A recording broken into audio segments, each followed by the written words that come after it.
अखिल भारतीय भलाई महासंघ हाँ, अनुसूचित जाति वर्ग का मध्य प्रदेश का सबसे बड़ा समुदाय, एक कम्युनिटी है जिससे भलाई समाज कहते हैं।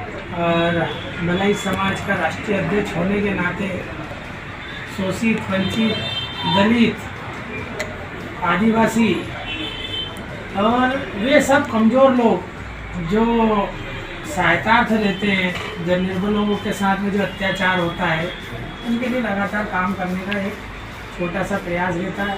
क्रांतिकारी लोग हैं, कोशिश करते हैं क्रांति के द्वारा गरीब लोगों का भला हो जाए, मजदूरों का भला हो जाए, वंचितों और शोषितों का कल्याण हो जाए।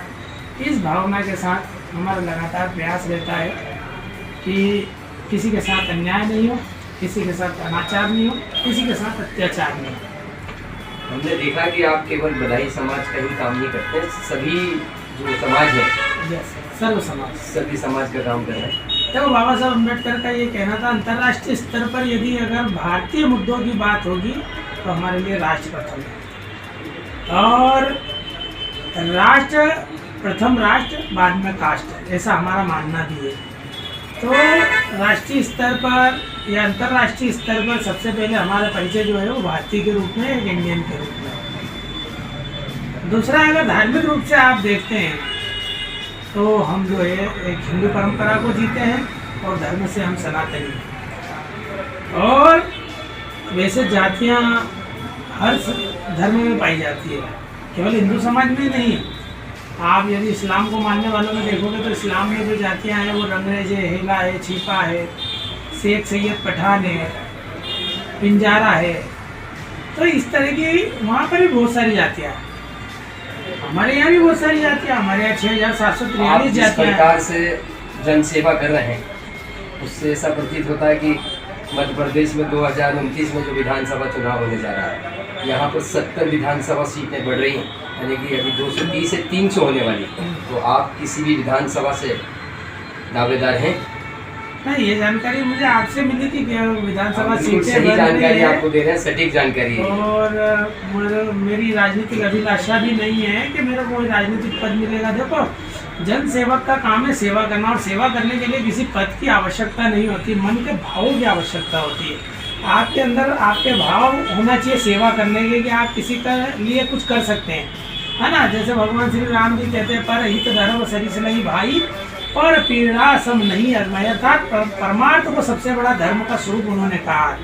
तो हम अपना जो भी है, आप शिक्षित हो तो ज्ञान दो, आप ताकतवर हो तो निर्बल को बल दो, आप अगर वैभवशाली और धनवान है तो वे लोग जो गरीब है, जो ओढ़ने पहनने से मोहताज है, जो रोगी है, वो दवाई गोली से मोहताज है, इलाज से मोहताज है, आप उनकी हेल्प करो। उसी भावना के साथ हम गरीब, मजदूर, शोषित, वंचितों की सेवा करते हैं। ये हमारा भाव है, ना कि राजनीतिक स्रोत या राजनीतिक अभिलाषा।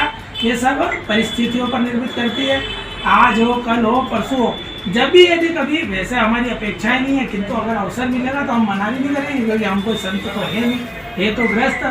और जो विचार है, जो आपकी सोच है, ये सूचित, जो वंचित, जो पिछड़े हैं, अनुसूचित जाति है, जनजाति, सभी वर्ग के लोगों के लिए जो आप काम कर रहे हैं, उन लोगों की सोच है कि आप चुनाव लड़ें। हमें जो जानकारी मिल रही है, जो सूत्रों से जो हमें ज्ञात हुआ, वो यही है कि लोग आपको विधायक के रूप में देखना चाहते हैं। हाँ, ये उनका प्रेम है, वो लोग मुझे चाहते हैं, और उनकी अभिलाषा है तो भगवान को उनकी अभिलाषा पूरी भी करना चाहिए। भगवान भोलेनाथ सबकी सुनता है, भगवान तो सभी के साथ है, सभी मनुष्यों के साथ है, लेकिन आपको भी तो अपना इरादा मजबूत करना पड़ेगा कि मैं चुनाव लड़ूंगा। और आपको भी जो सीटें हैं, आप सुरक्षित सीट से आपको लड़ना है। 70 सीटें बढ़ रही हैं, तो उनमें से आपको भी हमने बता दिया कि 70 बढ़ रही हैं, तो आपको भी तो अब सोचना पड़ेगा कि आपको कहाँ से चुनाव लड़ना है। नहीं, अभी तक मैंने ऐसा कोई प्लान नहीं है, मेरे मन में ऐसी कोई योजना नहीं है। मेरा निस्वार्थ भाव से जो सेवा कार्य है वो लगातार चल रहा है। जब भी कभी पार्टी को लगा कि भाई ये उपयोग है, ये उपयोगी है, तो वो मुझे अवसर देगी तो मैं स्वीकार करूँगा, मैं मना थोड़ी कर रहा हूँ। अवसर तो सभी को दिया जाता है, लेकिन आपने को भी अपना इरादा मजबूत करके पार्टी को बोलना पड़ता है कि मैं यहाँ से दावेदार हूँ। वर्तमान तक तो नहीं है ऐसा कोई इरादा। 70 सीटें बढ़ रही हैं, फिर से दोबारा कहता हूँ, ये कन्फर्म है।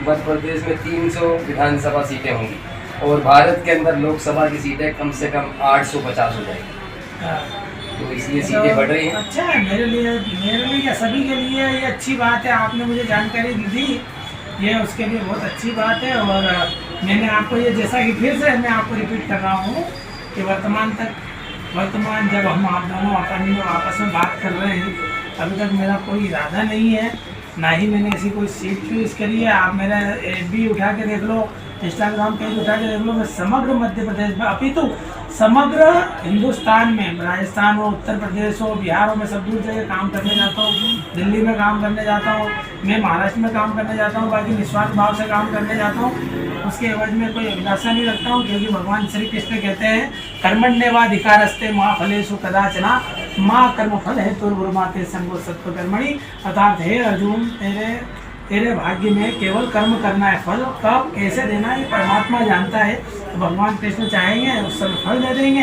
अर्जुन का काम है कर्म करना, तो इसलिए मैं नेक कर्म करने की कोशिश करता हूँ, अच्छे कर्म करने की कोशिश करता हूँ। उससे यदि अगर कहीं भगवान की इच्छा हो गई, ईश्वर प्रसन्न हो गया, कहीं उदय मिला तो ठीक है, नहीं मिला तो जय राम जी की।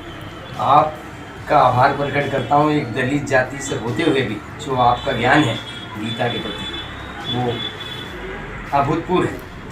थैंक यू, धन्यवाद, जय श्री राम। एक दलित व्यक्ति में इतना ज्ञान होना जी गर्व की बात है। तो मैं भी खुद दलित जाति से आता हूँ, अरे वाह, इसलिए मैं आपको आभार के साथ धन्यवाद भी देता हूँ कि आप में बहुत ज्ञान है।